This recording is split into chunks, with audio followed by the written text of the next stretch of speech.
Happy Friday. I know I, for one, am so excited that it is Friday. Looking forward to the weekend. I don't have a lot of plans. And so I'm looking forward to just a quiet weekend at home. I've got lots to get done, but I'm looking forward to just the quiet. So I wanted to hop on today. We're talking about tips and tricks for pet obesity and weight loss. And I've talked before about 50 to 60% of domesticated animals are considered obese and in the obese category. And so this month, our Bonefactor and Generosity boxes are focused on pet weight loss, biggest loser, weight loss, and trying to encourage weight loss and giving weight loss tips and tricks and things that you can do to help your pet shed the pounds. So I wanted to jump on here today and give you a little bit more information about shedding those extra pounds for pets and give you a couple of ideas. The first thing that I would say is some of what we see when customers come in and they talk about their pet being really overweight is considerations of what gets fed. So they'll say, how much kibble do you feed your pet? Well, just a scoop. Okay, how much is that scoop? Well, I don't know, but probably around a cup, okay? Do you feed a rounded cup? Do you feed an evened off cup? What kind of measurement tool are you using? And do you know how much your pet is getting? And are you sure that it meets the guidelines of what they should be getting or is over what they should be getting? We have these really cool measuring scoops in here made by our friends at Dexus. And this is a 1 cup scoop. And so if you are giving your pet 1 cup of pet food, one of the most common mistakes that gets made is they dip this in to the kibble or the freeze dried or whatever they're measuring out, and they're going to round it off, right? There's this big old mountain right here. That can almost give them 50% more per feeding if you're doing that. And so you need to really consider that. 50% more. Imagine if what we took in a day was 50% more calories than we should be eating, and we did that every single day. I mean, you're getting so many extra calories, and your pet definitely doesn't do that. So that is the most common mistake people are making, is not knowing how much pet food that they give their pet. They're just dipping in a cup, dipping in a scoop, eyeballing in the bowl. And certainly after you know how much a cup is, when you look in the bowl, you can kind of eyeball it and know exactly how much a cup is or about how much you feed every day. But until you get the measurement correct, you want to make sure you're using a good measurement tool. That is the number one way people are putting extra weight on their pet, because they don't think about how much more. If your pet is to get a cup per meal a day or twice a day, and you're putting in an extra half a cup, not only is that added expense for you for food that you're buying for your pet, but it's unnecessary food that they're taking in, extra calories that they're putting on, and extra weight they're adding to their body. And it's all unnecessary. It's unnecessary expense for you, and it bears a problem for their health. So make sure you get a good measuring tool, be it with us or somewhere else. The other recommendations I would have for feeding would be to use something like a slow feeder bowl. If you have a regular stainless steel or glass bowl, you can put really large river rocks down in there to help give them something to eat around, to slow down their eating, because sometimes that will help with the weight loss. They're not just gobbling everything down, but taking some time to eat it. We do have slow feeders here by Outward Hound and a couple of other places, but that's a really good way to slow feeding. You can also use map feeders.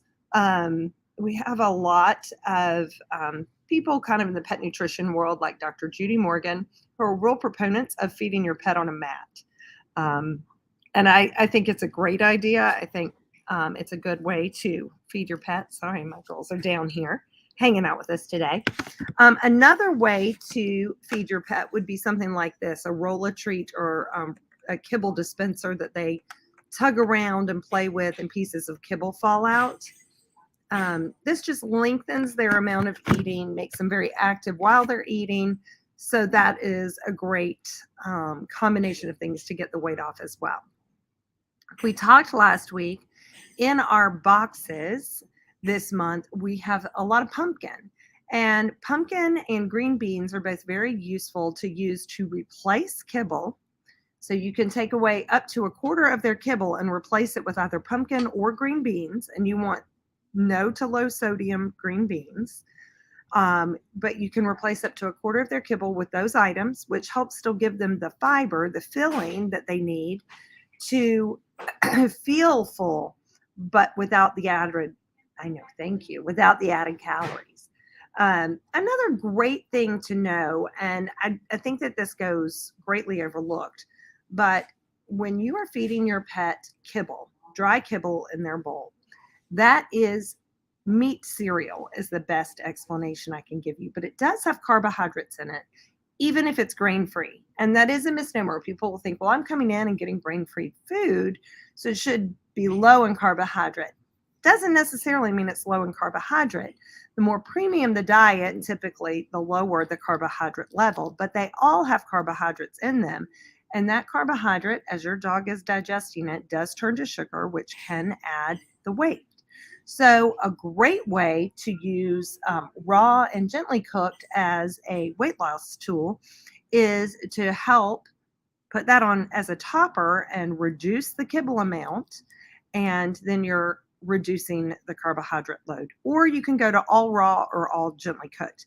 My pets eat all raw. They keep nice and trim. We are pretty quick to adjust it up and down if we notice they're gaining weight or losing weight. But with our raw feeding, they tend to stay very, very thin. And again, I think it's because they have such a reduction in the carbohydrate level. What they're getting is meat, organ meat, and a little bit of fruits and veggies, and they do very well on it. So if you've never experienced or talked to our staff about raw diets or gently cooked diets, come in and see us, because they have some great, we have some great diets in our freezer. Don't we, Merida? My kids eat Steve's raw, and they love it. Occasionally, we'll add in a little bit of kibble here and there if we have one that's not gaining weight or not retaining their weight like they should, just to give them an additional carb load. But the majority of mine just eat 100% raw. Also helps with their teeth. It cuts back on the sugar intake. Right, Mia? The other thing that I would really like to encourage everybody to do, and is also a great weight loss tool for not only your pets, but for you too, is to get out and walk. And I mean, get out and go for a walk. I don't mean go out, walk around the backyard. While that's definitely good exercise for your pet to go run around your backyard, going for a walk is a great mental exercise for your pet, as well as great for their health. I know. But you can also do that with your cat, and a lot of cats are obese. So getting your cat out, we have kitty cat harnesses here, so you could train your cat to go out for walks. And some cats really do like it. Now, I'm not going to say every cat likes it, so not every cat's going to train to do that, but it is another great activity for you to get out with your cat and go walking. Hey, Kim. We love Karma here. I saw King Corso at the vet the other day, and I thought about sweet Karma.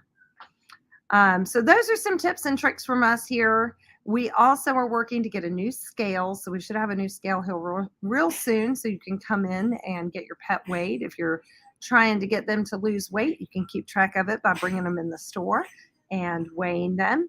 And if you want some more highly specific directions on what we can do to help you get the weight off your pet, the unwanted weight off your pet, you can see one of our sales associates and we can review different things.